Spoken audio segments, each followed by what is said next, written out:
नमस्कार। आज हम फरीदाबाद की अल-फलाह यूनिवर्सिटी से जुड़ी जो हाल की घटनाएं हैं, उन पर थोड़ी गहराई से बात करेंगे। ये संस्थान आजकल काफ़ी सुर्खियों में है और वजह सच कहें तो काफ़ी गंभीर है। जी। हम इसी स्रोत को ज़रा खंगालेंगे, समझने की कोशिश करेंगे कि भाई चल क्या रहा है, ये यूनिवर्सिटी अचानक जांच के दायरे में क्यों आ गई और इसके क्या मायने हो सकते हैं। बिल्कुल।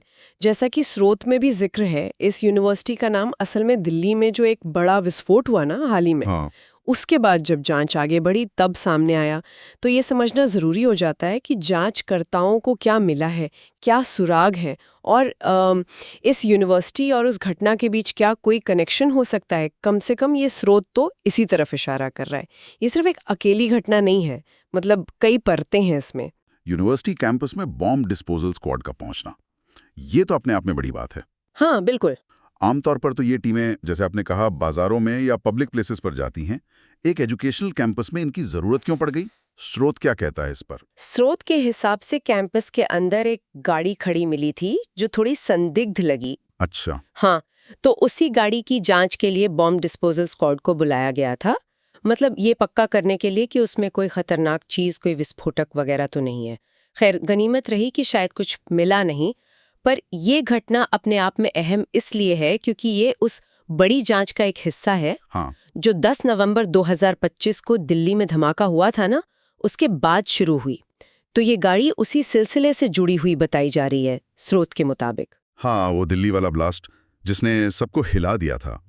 और जैसा स्रोत बता रहा है, इस मामले की जांच जैसे जैसे आगे बढ़ी, कुछ ऐसी बातें सामने आईं जिसने लोगों को मतलब चौंका दिया, खासकर संदिग्धों की पहचान को लेकर। जी हाँ, स्रोत इस बात पर काफी जोर दे रहा है कि जब राष्ट्रीय जांच एजेंसी यानी एनआईए और दिल्ली पुलिस, स्रोत में दिल्ली यूनिवर्सिटी लिखा है पर शायद मतलब दिल्ली पुलिस ही है, लेकिन हम स्रोत के हिसाब से चलते हैं। हाँ, ठीक है। तो जब इनकी शुरुआती जांच में संदिग्धों के नाम आने शुरू हुए तो उनमें कई पढ़े लिखे लोग, प्रोफेशनल्स, खासकर डॉक्टर्स के नाम थे। स्रोत में डॉक्टर शाहीन शाहिद जैसे नाम लिए गए हैं। ये बात ही अपने आप में थोड़ी परेशान करने वाली है कि जिनका पेशा जान बचाना है उन पर ऐसे कामों में शामिल होने का शक है। ये वाकई हैरान करने वाली बात है। और स्रोत के मुताबिक इन संदिग्ध डॉक्टरों का अल-फलाह यूनिवर्सिटी से क्या कनेक्शन निकला? क्या ये बस एक इत्तेफाक था या कोई गहरा लिंक नजर आ रहा है? स्रोत के हिसाब से देखें तो ये सिर्फ इत्तेफाक नहीं लगता। जानकारी इशारा कर रही है कि शक के दायरे में जो कई डॉक्टर्स हैं वो किसी ना किसी तरह अल फलाह यूनिवर्सिटी से जुड़े हुए थे। अच्छा। हाँ, जैसे पुलवामा के एक डॉक्टर हैं, डॉक्टर मोहम्मद उमर नबी। स्रोत उनका नाम लेता है, वो तो इसी यूनिवर्सिटी में असिस्टेंट प्रोफेसर थे। ओह। जी। और स्रोत ये भी बताता है कि कुछ और संदिग्ध डॉक्टर या तो यहाँ पढ़ाते थे या फिर यूनिवर्सिटी में उनका काफी आना जाना था। तो एक पैटर्न सा दिखता है स्रोत की जानकारी में। और वो गाड़ी, संदिग्ध गाड़ी जिसके लिए बॉम्ब स्क्वाड आया था, उसका क्या कनेक्शन निकला इन डॉक्टर्स से? वही तो सबसे चौंकाने वाली कड़ी है इसमें। स्रोत के अनुसार जो संदिग्ध गाड़ी कैंपस में मिली थी ना, हाँ। वो डॉक्टर शाहीन शाहिद से जुड़ी हुई बताई जा रही है। वही डॉक्टर जिनका नाम दिल्ली ब्लास्ट के संदिग्धों की लिस्ट में भी है। अरे बाप रे। हाँ, तो एक तरफ डॉक्टर का नाम संदिग्धों में, दूसरी तरफ उसी डॉक्टर से जुड़ी गाड़ी यूनिवर्सिटी कैंपस में। तो जाहिर है इससे यूनिवर्सिटी पर जांच एजेंसियों का शक और बढ़ गया होगा। बिल्कुल, एक के बाद एक तार जुड़ते से लग रहे हैं, कम से कम स्रोत तो यही कह रहा है। अच्छा, इसके अलावा भी यूनिवर्सिटी से जुड़े कुछ और मामले सामने आए हैं। जैसे मैंने सुना यूनिवर्सिटी की वेबसाइट का भी कुछ चक्कर हुआ था। हाँ, स्रोत उस पर भी बात करता है। जैसे ही यूनिवर्सिटी का नाम इन सब विवादों में आया और दिल्ली ब्लास्ट से लिंक की खबरें फैली, तो भारत के ही कुछ हैकर ग्रुप्स ने कथित तौर पर यूनिवर्सिटी की एंटी नेशनल एक्टिविटीज का आरोप लगाते हुए उनकी वेबसाइट हैक कर ली। ये जानकारी स्रोत से है। वेबसाइट पर शायद तिरंगा वगैरह लगा दिया था उन्होंने। ये दिखाता है कि पब्लिक में भी रिएक्शन कितना तेज था। Website hacking. और इसके अलावा एक और, शायद इससे भी ज्यादा गंभीर आरोप यूनिवर्सिटी की ऑथेंटिसिटी, उसकी प्रामाणिकता को लेकर भी लगा है। स्रोत में इसका भी जिक्र है। जी, और ये वाकई बहुत गंभीर मामला है। स्रोत बताता है कि अल फलाह यूनिवर्सिटी काफी टाइम से अपनी वेबसाइट पर, अपने पोस्टर्स में और शायद दूसरी प्रचार सामग्री में भी खुद को NAAC यानी national assessment and accreditation council, जो राष्ट्रीय मूल्यांकन एवं प्रत्यायन परिषद है, उससे मान्यता प्राप्त यानी अक्रेडिटेड बताती आ रही थी। अब NAAC एक जानी मानी सरकारी संस्था है जो भारत में हायर एजुकेशन इंस्टीट्यूट्स को ग्रेड देती है, उनकी क्वालिटी जांचती है। हाँ, नैक ग्रेडिंग तो बहुत जरूरी होती है किसी भी यूनिवर्सिटी की रेपुटेशन के लिए। तो इसमें क्या गड़बड़ निकली? गड़बड़ ये निकली कि जब ये मामला सामने आया तो एनएएसी ने खुद आगे आके साफ किया कि अल फलाह यूनिवर्सिटी को उनकी तरफ से कोई मान्यता या ग्रेडिंग दी ही नहीं गई है। क्या बात कर रहे हैं? जी हाँ, स्रोत के मुताबिक नैक ने बिल्कुल क्लियर कहा कि यूनिवर्सिटी का ये दावा सरासर झूठा है। अब आप सोचिए ये कितना बड़ा धोखा है, न सिर्फ स्टूडेंट्स के साथ बल्कि पूरे एजुकेशन सिस्टम के साथ। इससे तो यूनिवर्सिटी की पूरी नींव पर ही सवाल उठ जाता है। ये तो वाकई बहुत ही संगीन आरोप है। मतलब झूठी मान्यता का दावा करना, ये तो अकादमिक फ्रॉड हुआ एक तरह से। अच्छा, यूनिवर्सिटी के अंदर के माहौल और मैनेजमेंट, खासकर इसके फाउंडर के बारे में भी स्रोत में कुछ बातें हैं। हाँ, स्रोत कुछ और अंदरूनी डिटेल्स की तरफ भी इशारा करता है। एक जानकारी ये है कि यूनिवर्सिटी के हॉस्टल की एक खास बिल्डिंग है, बिल्डिंग नंबर 17, और उसमें भी कमरा नंबर 13। कमरा नंबर 13। हाँ, ये कमरा जांच एजेंसियों के रडार पर है। शक जताया जा रहा है और स्रोत के अनुसार इस पर कुछ रिपोर्ट्स भी आई हैं कि दिल्ली ब्लास्ट के आरोपी या उनसे जुड़े लोग इस कमरे में सीक्रेट मीटिंग्स करते थे, गुप्त बैठकें।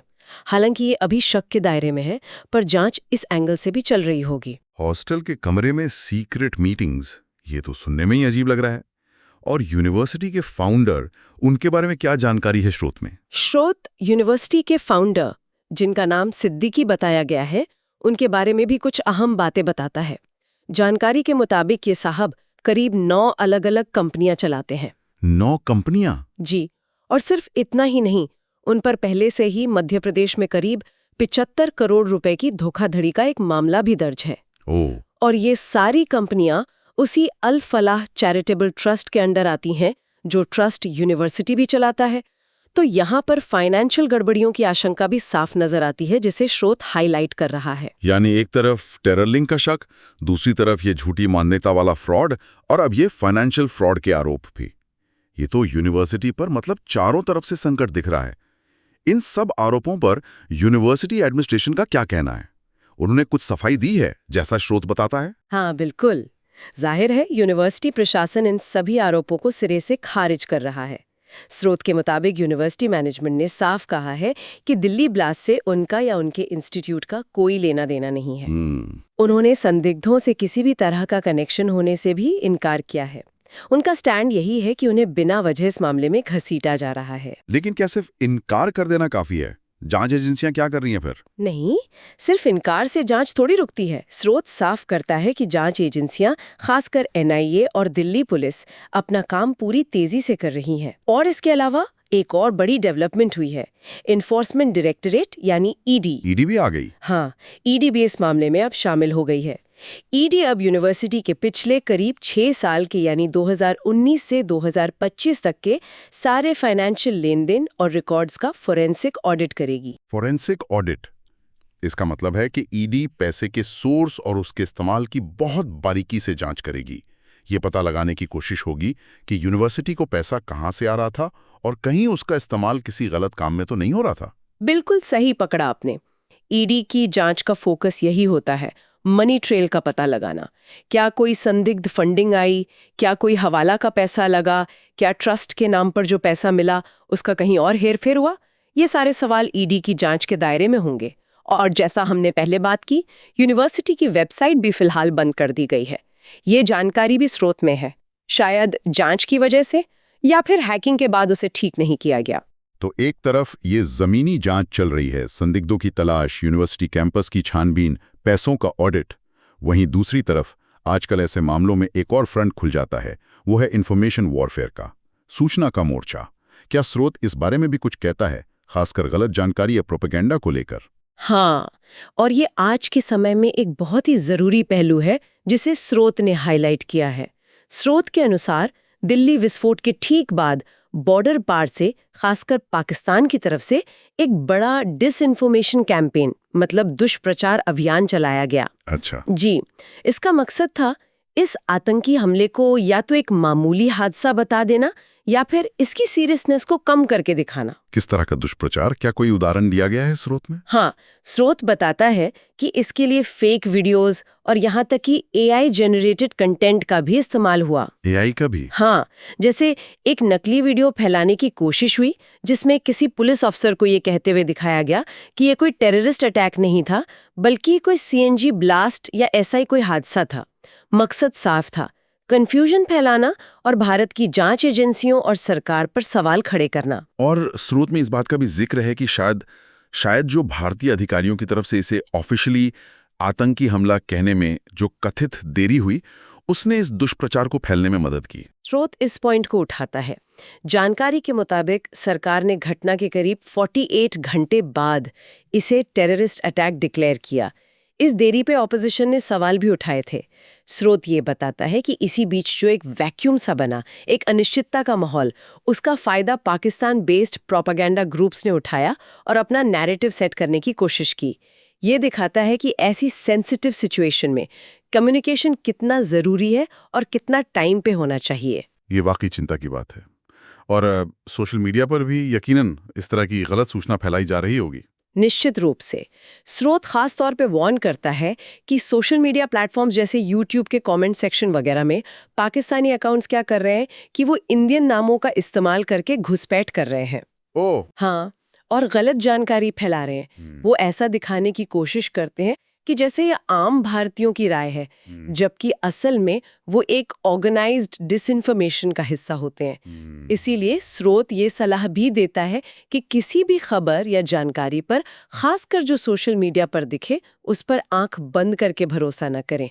हमेशा सोर्स की ऑथेंटिसिटी जरूर चेक करें। ये बहुत बहुत ज़रूरी सलाह है आज के टाइम में। तो इस पूरी गंभीर सिचुएशन पर, जिसमें एक यूनिवर्सिटी जांच के घेरे में है और साथ ही ये डिसइंफॉर्मेशन का खतरा भी मंडरा रहा है, सरकार की तरफ से क्या रिएक्शन आया है? स्रोत में इसका कोई जिक्र है? हाँ, स्रोत भारत के गृह मंत्री अमित शाह के एक बयान का जिक्र करता है। उनके बयान के मुताबिक सरकार इस मामले को बहुत गंभीरता से ले रही है और दिल्ली ब्लास्ट के दोषियों को बख्शा नहीं जाएगा। उन्होंने कहा कि दोषियों को ऐसी सजा दी जाएगी जो पूरी दुनिया के लिए एक मिसाल बने, मतलब एक कड़ा संदेश देने की कोशिश है। सरकार का कड़ा रुख तो साफ है, लेकिन क्या ये स्रोत सिर्फ घटनाक्रम और आरोपों तक ही सीमित है, या ये कुछ बड़े सवाल भी खड़े करता है हमारे सामने? स्रोत सिर्फ घटनाओं का लेखा जोखा नहीं देता, बल्कि आखिर में एक बहुत ही जरूरी और बड़ा सवाल भी उठाता है। सवाल ये है कि हम अपने देश में यूनिवर्सिटीज और दूसरे एजुकेशनल इंस्टीट्यूट्स की अकाउंटेबिलिटी कैसे तय करें। कैसे ये पक्का करें कि ऐसे संस्थान ज्ञान के केंद्र ही बने रहें, न कि किसी संदिग्ध या आपराधिक गतिविधि का अड्डा बन जाएं। भविष्य में ऐसी घटनाओं को रोकने के लिए क्या कदम उठाने चाहिए? ये सवाल सिर्फ अल-फला यूनिवर्सिटी तक ही नहीं है, बल्कि ये पूरे हायर एजुकेशन सिस्टम की निगरानी और उसकी स्वायत्तता के बीच जो बैलेंस है, उस पर सोचने को मजबूर करता है। तो अगर हम इस पूरी बातचीत को समेटे, जो हमारे स्रोत यानी उस यूट्यूब ट्रांसक्रिप्ट पर आधारित है, तो तस्वीर ये बनती है कि फरीदाबाद की अल-फला यूनिवर्सिटी इस वक्त कई गंभीर आरोपों के घेरे में है। दिल्ली ब्लास्ट के संदिग्धों से कथित कनेक्शन, हाँ, यूनिवर्सिटी कैंपस में संदिग्ध गाड़ी का मिलना, डॉक्टर्स के शामिल होने का शक, नैक की झूठी मान्यता का दावा, फाउंडर पर फाइनेंशियल फ्रॉड के पुराने केस और हॉस्टल में सीक्रेट मीटिंग्स की आशंका, ये सब मिलकर एक बहुत ही कॉम्प्लेक्स और चिंताजनक सिचुएशन बना रहे हैं। बिल्कुल। और जहां यूनिवर्सिटी प्रशासन इन सब आरोपों से इनकार कर रहा है, वहीं एनआईए, दिल्ली पुलिस और अब ईडी जैसी एजेंसियां बहुत गहराई से जांच कर रही हैं। वो फाइनेंशियल रिकॉर्ड्स का फॉरेंसिक ऑडिट अपने आप में बहुत कुछ साफ कर सकता है। साथ ही इस मामले ने ये डिसइंफॉर्मेशन वाले खतरे को भी फिर से सामने ला दिया है और ये बताया है कि कैसे बाहरी ताकतें ऐसी घटनाओं का इस्तेमाल अपने एजेंडे के लिए कर सकती हैं। सही कहा। ये पूरा मामला सिर्फ एक यूनिवर्सिटी या एक घटना की कहानी नहीं है। ये हमें कई लेवल्स पर सोचने को मजबूर करता है। जैसा कि स्रोत इशारा कर रहा है, इन्फॉर्मेशन की सच्चाई का पता कैसे लगाएं, खासकर जब एआई और डीप फेक का जमाना हो। इस दुष्प्रचार से कैसे बचें? और उससे भी बड़ा सवाल, जिसका जिक्र स्रोत के आखिर में था, हम अपने शिक्षण संस्थानों की पवित्रता, उनकी सुरक्षा कैसे सुनिश्चित करें। देखिए, अकादमिक स्वतंत्रता बहुत जरूरी है, लेकिन राष्ट्रीय सुरक्षा और कानून का पालन भी उतना ही अहम है। इन दोनों के बीच वो सही संतुलन कैसे बने ताकि हमारे कैंपस सुरक्षित रहें और सही मायनों में ज्ञान के मंदिर बने रहें। ये एक ऐसा विचार है जिस पर शायद हम सभी को आगे और सोचने की जरूरत है।